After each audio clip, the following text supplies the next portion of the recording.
family heirlooms, yard sale finds, that odd something you've been saving in the attic or garage that you just can't identify. Our experts will tell you what it is and what it's worth on Treasures, Trinkets, and Trash.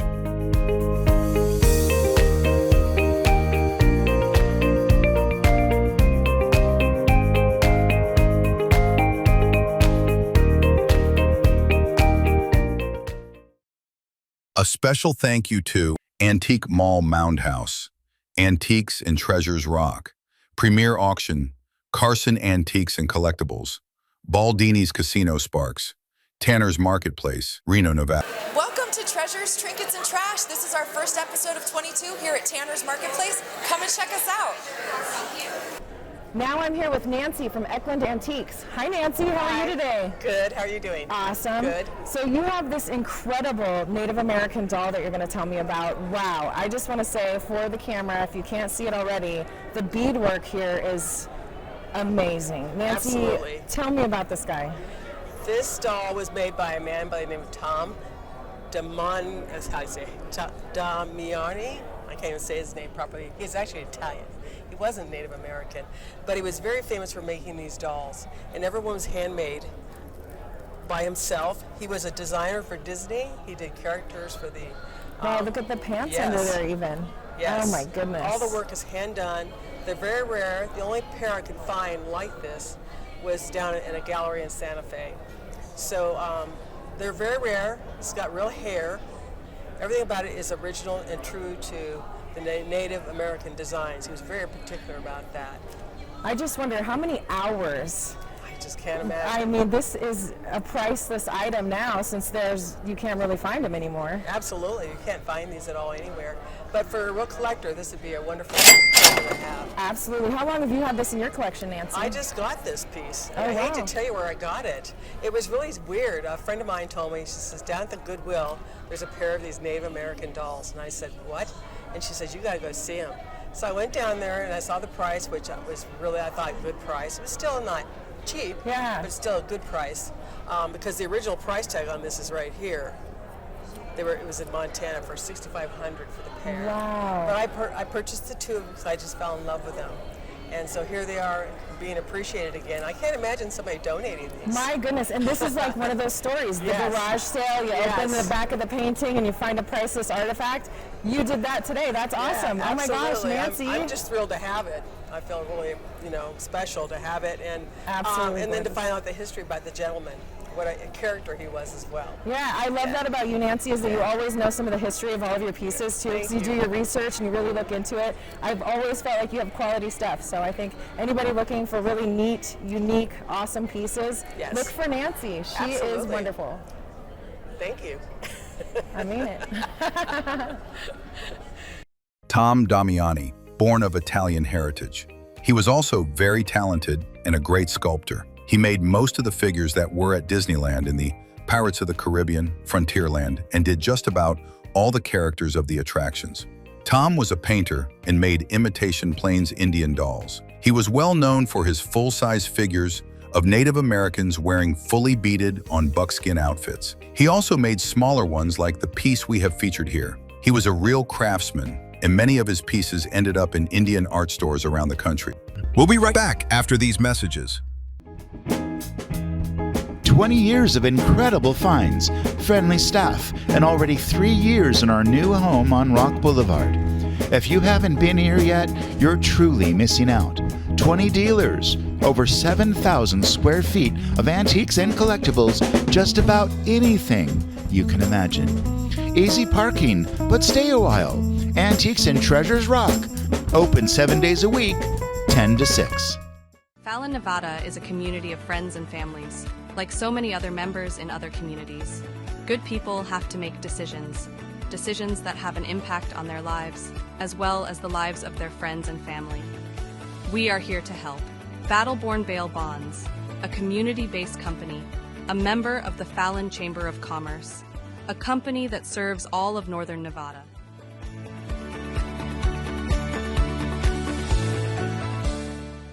Welcome back to Treasures, Trinkets, and Trash. Okay. I'm here with Dan from Antique Antics. He's going to tell us about something awesome. Well, I don't know, awesome, but it's pretty dang cool. Back in the early days when they had the telegraphs, they'd have the lines between cities. And the lines would only go so far. So after so many miles, they'd have to refresh it. Well, this is a telegraph repeater. So what that is the signal would come in, instead of having a key, there was this little device that sounds just like a telegraph, tick, tick, tick, tick.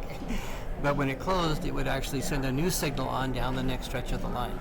Was this like the first modem type thing then, or something like that? Way before modems. Well, yeah, old technology doing what we still try to do today. Yeah, really, basically. really. Before telephones. Okay, so how common are these items? The repeaters are not very common.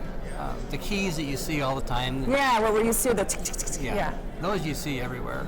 But the actual repeaters, there wasn't nearly as many because they just needed them when they had long stretches to run. Very cool. So they're not rare, but they're not real common. So how long have you had this one, Dan?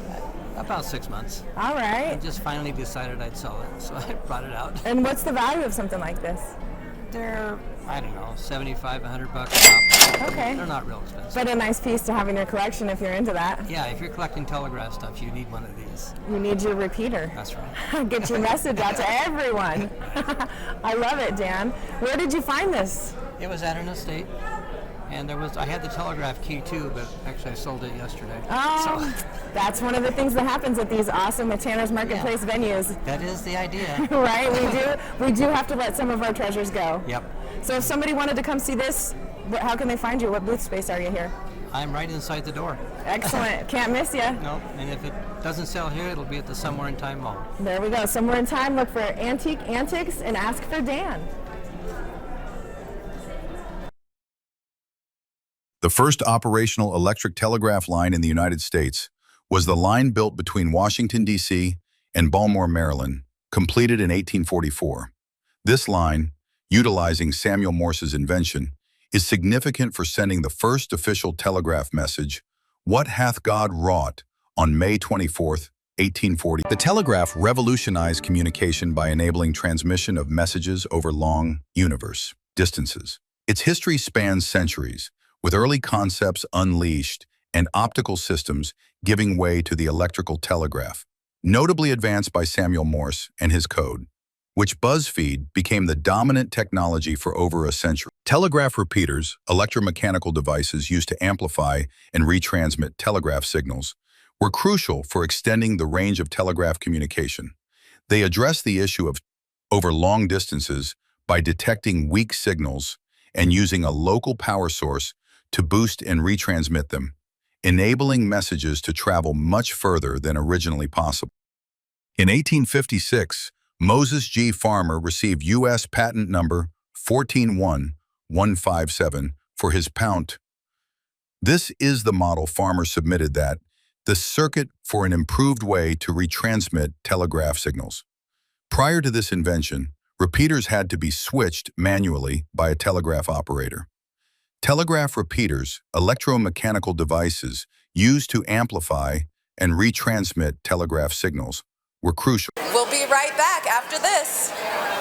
Nevada Computer Works can take care of all your computer and cell phone repair needs. Everything from computers, upgrades, Windows renewal services, computer tune-ups, new computer setup, virus and malware removal, hardware installs, upgrades, and data recovery.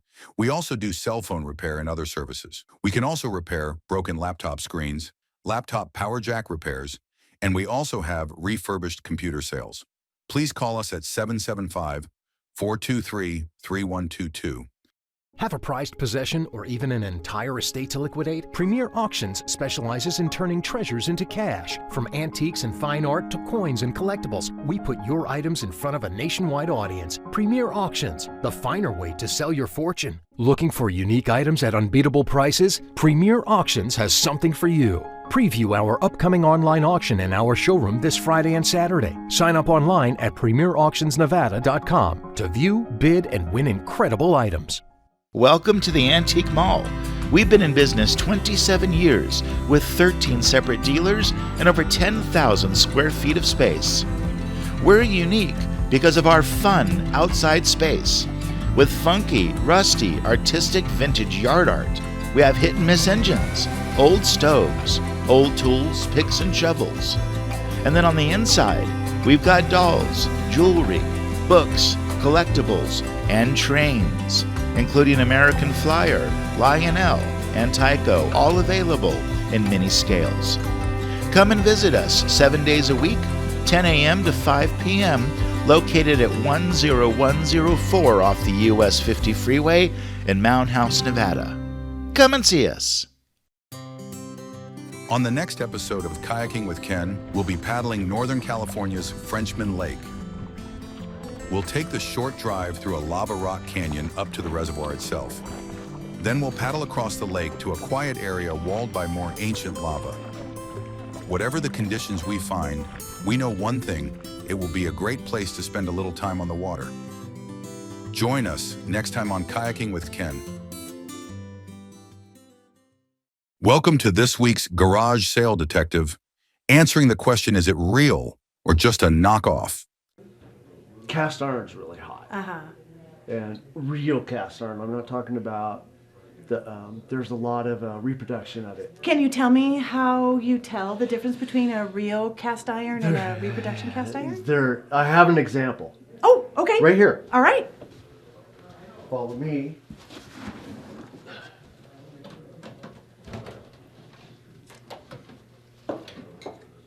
This,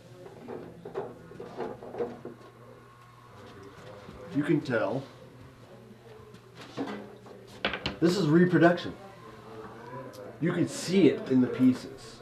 If you look at the pieces, the way they're molded, the way it's cracked along the edges. Okay, you can see the seams. The seam, The seams, the definition of everything on here. You could tell they made this to look old, and it's not. It's new. Wow, I would never have guessed that. Yeah. I would have thought that this was You could old. tell because I got a lot of cast irons at home that are old, and there is a difference. I know, like for me, the thing that I know with cast iron is you want to look at the screw. Sometimes there's a screw that holds the piece together, right? So if it's a Phillips head screw, Oh, absolutely not. definitely fake. Definitely fake. But if it's a flat head screw, you're getting more towards possibility of it being and they real. even reproduce it to make it look old. They put those old screws and nuts in there too. But you can still go by the seams and the way it's formed together. Old cast iron is tight. Really, really tight. Very tight seams. And will a Hubley very- always be marked? Hubley? Will they? No. Oh, okay. No, they're not. They're not always marked. Who's marked is arcade toys. Arcade. Arcade usually always marked underneath it or on the door. There'll be a number there. Hubley is not always marked. Okay. So it takes There might be nothing on a Hubley. takes that special eye then. It does. It trained really eye. it just takes experience and looking at your cast iron. Well, I bet this would fool a lot of people. You and I have been at the auctions, and someone was bidding on some cast iron banks, and I was surprised that they were going for as much as they were, because I could tell I could tell they were reproduction because of the screw trick that I knew. Right, and but, you're talking about that. Here's an example of that piece from that we had at the auctions. This is a reproduction. You can see that it's reproduction. Well, the paint is too new, there's your right? Phillips there's screw your Phillips head screw there. That you're talking about, right, this reproduction. Right. So, yeah, but a lot of people try to pass these off as real. And yeah, so and it's if you don't know what you're important looking... And it's still a good piece. Now, I'm not saying that this is a bad piece. It's still a good cast iron. Cast iron toy for those people that want to get into collecting and want to, start with something. This is a good place to start, because an original bank is going to cost you 3 times this. Right. Well, and you're a reputable dealer, because it says right here, reproduction cast iron. I put it right on there, exactly along with this toy right here. And I don't want to. I'm not here to rip anybody off. Right. I still like the cast iron. That's why I have this piece, and it's still kind of fun. You put your quarter in here. You can still something you could play with instead of putting on your shelf. Right. You can use. Yep. It's a good usable piece. Absolutely. Very cool. Well, Phil, thank you so much. That was very informative. I might have to come in for a better lesson on this, a private lesson about how to tell. But it was a pleasure talking to you. Hey everybody, welcome back to Treasures, Trinkets, and Trash. I'm here with Annette from SA Design Studios. How are you today, Annette? Wonderful, thank you. Awesome. And you're going to tell us about this incredible chuck wagon pantry. Yes. Okay, so this is early 1900s. It's made out of tin because anything else would be too heavy for the chuck wagons. They called it a security safe because they actually locked it up so the cowboys couldn't come steal food during the middle of the night. So what they did is you open this up, flour would go in here, coffee goes in here, and actually there's a grinder on the side that still works. Wow. All of these little guys were for spices and things like that, and these are the original pulls from them. All kinds of little nooks and crannies to put things in, and the flour, like that, you'd have a pan here for it to come down, sift down into. This thing is incredible. And how unique is this? I've never seen anything like this. I've never seen one either. I've had a couple museum people come through and go, this is a museum piece. And you can't even find them online. And so, yeah. Where did you find it? We're from California, and the auction house that we go through specializes in doing dealer estates and stuff like that, and this happened to be from one of the estates that he was taking care of. And the person whose estate this came from was an incredible collector.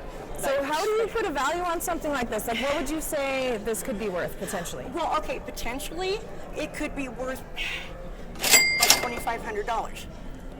Am I going to find somebody who's going to pay for that much for it? Probably not. I got a great deal on it, and we priced it at $695.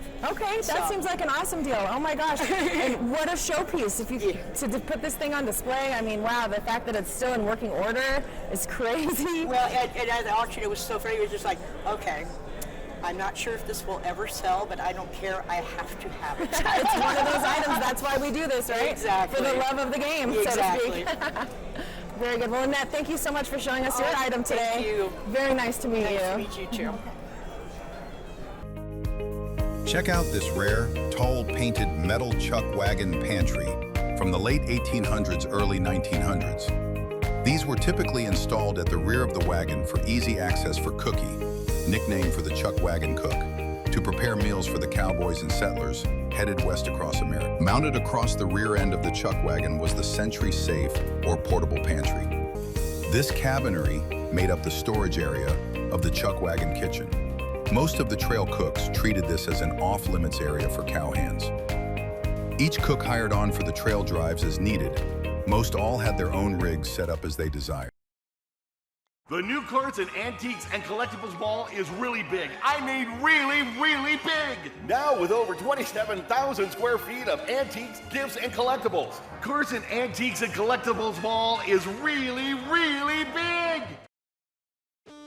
Having professional and affordable marketing assets for your business is within reach with Ken Umphrey Creative Services.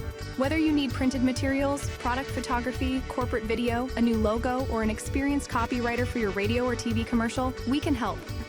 We'll create marketing solutions you can afford and in a timely fashion. See us on the web at kucreative.com. Ken Umphrey Creative Services. Affordable, experienced marketing solutions.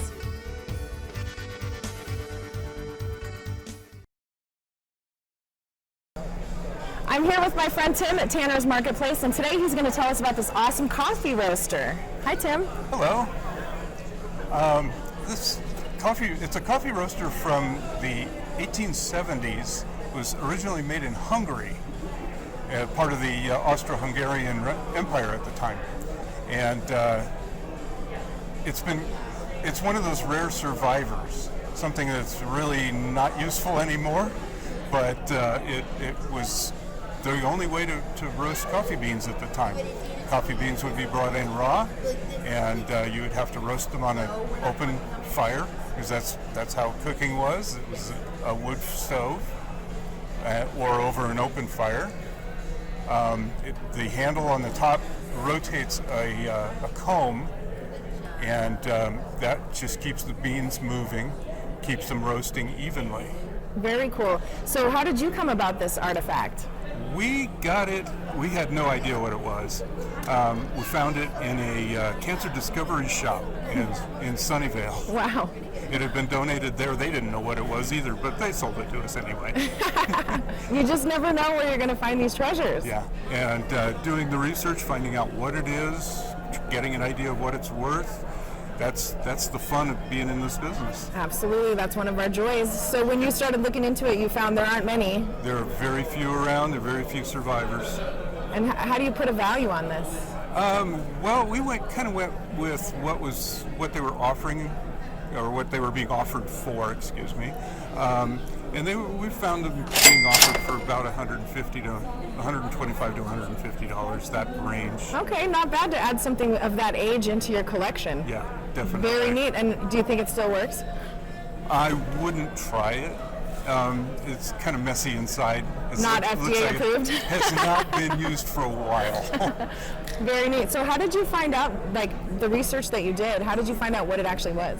Basically, kind of put descriptions out and asked some other antique dealers and got some ideas, because there are antique dealers out there that specialize in old kitchenware and cook things, and that's how we kind of got an idea, and then we went from there to kind of research what's out there. It helps to have your network, doesn't it? It does. And that's why we do this, Tim. We love coming here to Tanner's Marketplace and talking with people like you and finding very cool treasures that we can learn more about and share the world. Yeah, you never know what you can find. It's true. Thank you so much, Tim, for your time today. We appreciate you and coming to the Tanner's Marketplace.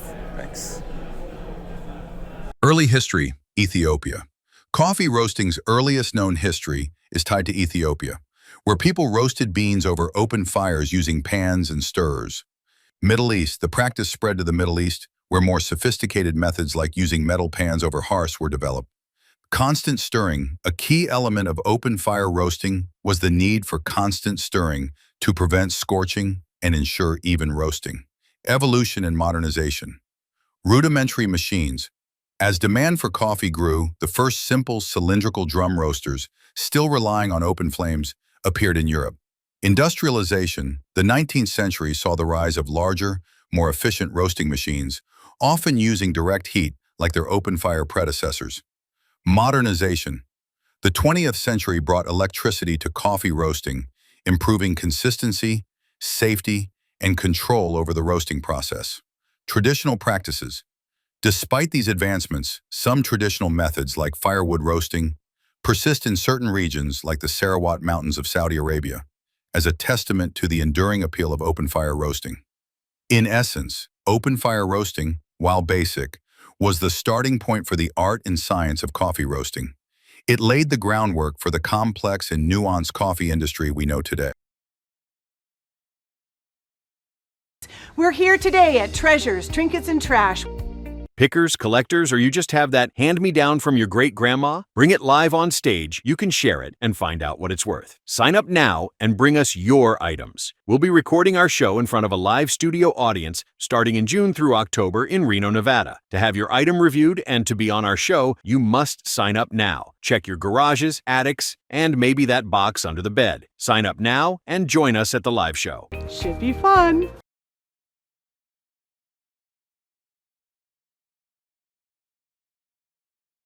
As an author and a researcher who loves the West and has since I was a boy, this is amongst the most fascinating objects I've ever had the chance to study. And at an antique arms convention, we met Wendell Grangard, who lives in the Dakotas, and over the years he became very friendly with Native Americans, and he's learned things about this carbine that we had no idea about, nor did anyone else. And he has information coming from Monacita. And Monacita, even though Custer killed her father, Black Kettle, nevertheless was concerned that Custer might have some difficulties in battles and so on. And so she had a way of marking his firearms to bring him good luck. And so this gun has those marks on it. That sort of thing was completely unknown to other authorities, as you can read the brass tacks on the stock, and the brass tacks verified the fact that it was his. And we're finding that this Sharps new model 1859 percussion carbine is one of the greatest artifacts connected with native peoples known to any collector or museum. This gun is of tremendous significance in the study of the West and the appreciation of General Custer and the appreciation of Chief Black Kettle, who happened to be someone you might say was the Martin Luther King of Indians. He wanted peace with the whites, and that's why he had a white flag by his tent at the time of the Battle of the Washita raid from Custer. And the artifacts such as Black Kettle's Sharp's carbine that he held in his hand when Custer shot him dead are just extraordinary objects of Americana.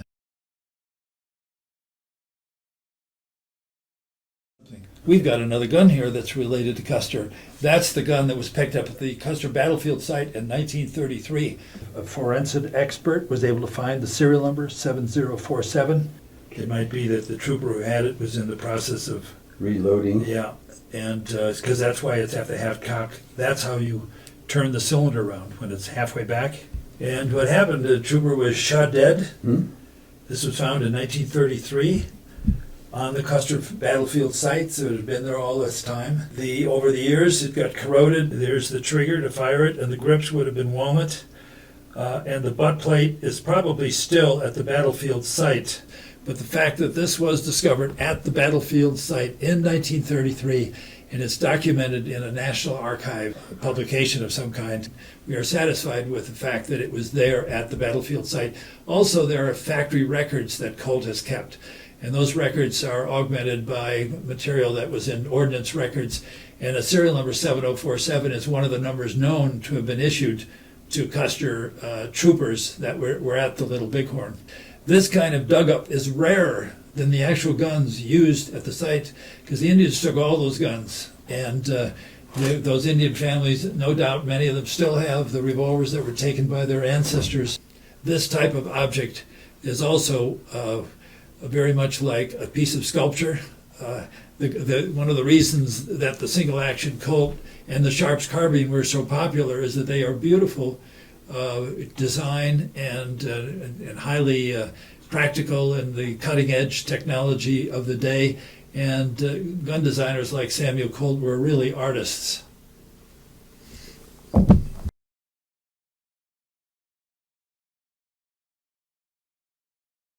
Looking for unique items at unbeatable prices? Premier Auctions has something for you. Preview our upcoming online auction in our showroom this Friday and Saturday. Sign up online at premierauctionsnevada.com to view, bid, and win incredible items. Clarkson Antiques and Collectibles Mall is now open in the former grocery outlet. Come and enjoy unique shopping for fabulous gifts and home decor. Clarkson Antiques and Collectibles Mall is now the largest dealer in Northern Nevada. See us today. We've had another great time at Tanner's Marketplace. Check out our website and see where we'll be next. Family heirloom, yard sale finds, that odd something you've been saving in the attic or garage that you just can't identify. Our experts will tell you what it is and what it's worth on treasures, trinkets, and trash.